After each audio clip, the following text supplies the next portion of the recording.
I've got some good news and bad news to share with you. So let's start with the good news. And actually, by the time you watch this video, you already would have heard about this by now.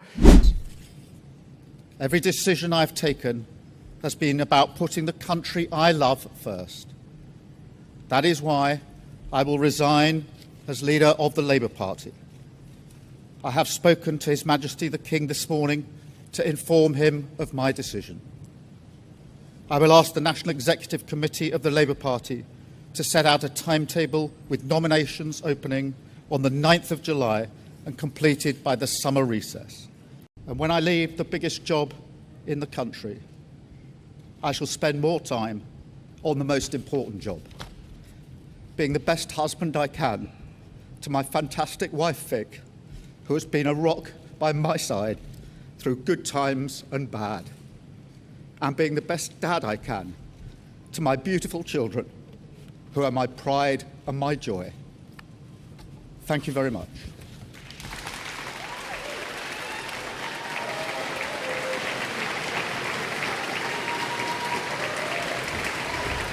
Tutia Keir Starmer, the worst prime minister in UK's history, is as good as gone. And this is how embarrassing it is for him. This is how useless and unrespected he is, that I think he's going to announce in about a couple of hours on Monday. But before he could announce, Donald Trump trolled him one last time, gave him a parting gift. Have a look. He said Keir Starmer will resign as Prime Minister of the United Kingdom. He failed badly on two very important subjects, immigration and energy. Actually, yeah, two important subjects, and there was another one too. Obviously, he covered up the entire grooming gang scandal. He covered for them.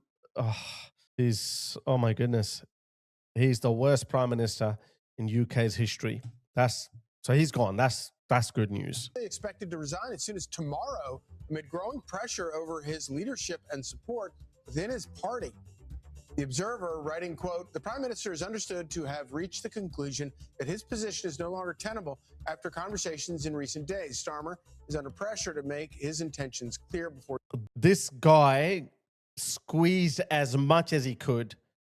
Tuesday's critical cabinet meeting, where ministers are planning to tell him that his time is up. His time is up. His position is no longer tenable. It hasn't been for a very long time, but he not only has been the worst prime minister in UK's history, but he's also the most stubborn, the most selfish, the most power hungry in the history of the United Kingdom. I'm not a UK historian, but at least in our lifetime, is the worst of the worst. So a lot of news outlets have reported on this. Keir Starmer is officially set to resign as Prime Minister. Several media reports say he'll outline a resignation timeline on Monday. And guess what? Because he's so power hungry, because he's so in love with power, I think he's probably going to lay out 2 months. Actually, I'm joking. I think he's going to stretch even this little stint as well, as long as he can. Look at this. So here we are, all the MPs, or pretty much all of them anyway, that have called for Sir Keir Starmer to go, or to set out a timetable for departure, as many are putting it. Got about 100 names on this list. That's about a quarter of all Labour MPs. We take a look at some of the names on this. All of them. That's about 100 MPs. That's a lot. Look at this. Listen to Brett Baer. Listen to him. This is why I'm saying that this is Keir Starmer's legacy. I don't think history will remember him kindly. If you look at this report, the extent of it, to your point, is massive. If they estimate that 40% of all the local districts in the UK had some incident. 40. That's crazy. That's nearly half the country, guys. Nearly half the country. That's crazy. If you think about every 40%, 149 local authority districts, 40% of all districts across the United Kingdom. And it goes on to say that the police forces, social services, National Health Service, licensing authorities all failed the victims.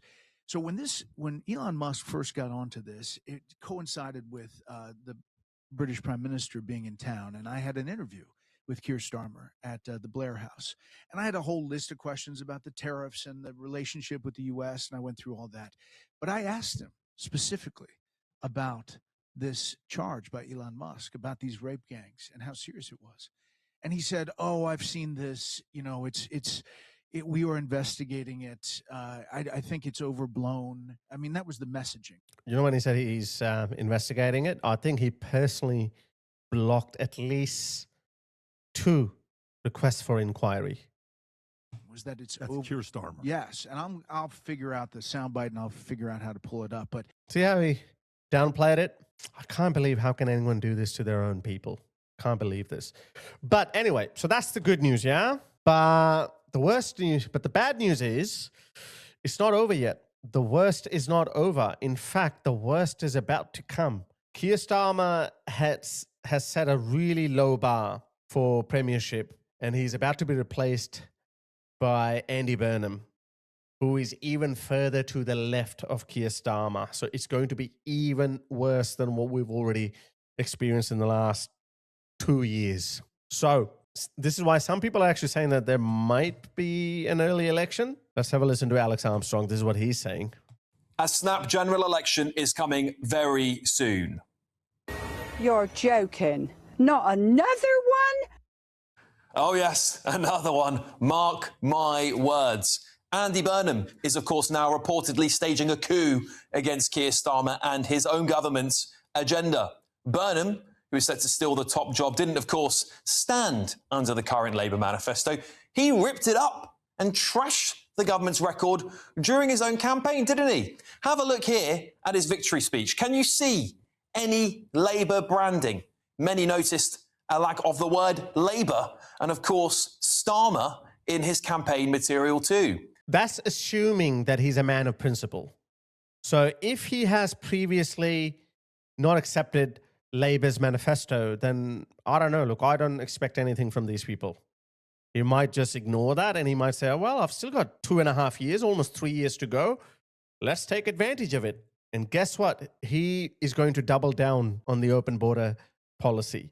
He is going to open up almost already bankrupt UK government's checkbook. And, I can't even begin to imagine how horrible it's going to be. But he might call an early election because he knows the moment he enters 10 Downing Street, his popularity is going to go down. It's going to nosedive because UK can't afford another 3 years of lefty, woke left politics. It can't. Burnham actually won, didn't he? On an anti-Starmer, anti-Labour government platform. That is the reality. And now he's marching towards number 10 to oust the most unpopular Prime Minister in history. Well, if Burnham is coronated, which I think is very likely, and becomes Prime Minister, what authority will he have, though? None. How can he ask his own Labour MPs to walk through the division lobby to vote on policies that they weren't even elected on? What authority does he have with you, the public, to carry out his agenda? It would be nothing short of an authoritarian coup, would it? A Prime Minister and an agenda voted in by 0.03% of the British population. And let's be honest, he does need a mandate, a general election, given he is clearly going to rip things up and start again. But is he going to do it, though? That is assuming that he's a man of principle. I don't know. Alex looks pretty confident, but I don't know. I'm not that confident. I don't expect any integrity from these people. I think he's just going to ride the wave. He's going to say, well, you know what? Let me be Prime Minister for another 3 years for free. This might not be bad news for Labour. Hear me out. Okay. Because I predict Burnham's going to see a nice honeymoon bounce because he simply isn't Keir Starmer.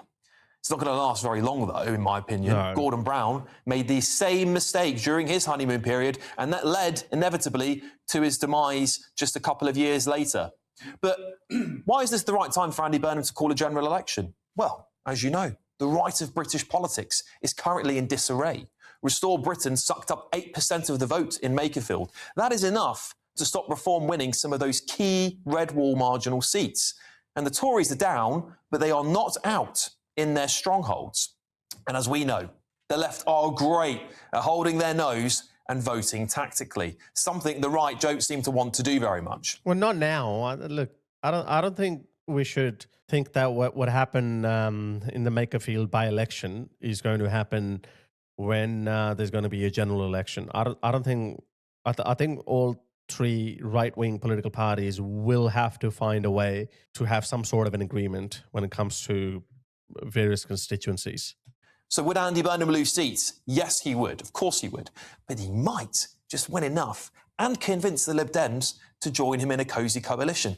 What will the price of a coalition with the Lib Dems be? Well, something both Burnham and Davey deeply desire. That is a referendum on the European Union. That will inevitably unite the left and, I think, destroy the Green Party. All of this would lead me to only one conclusion. Not only should Andy Burnham call a general election under the current conditions, but he must call a general election if he wants to have an ounce of authority as Prime Minister.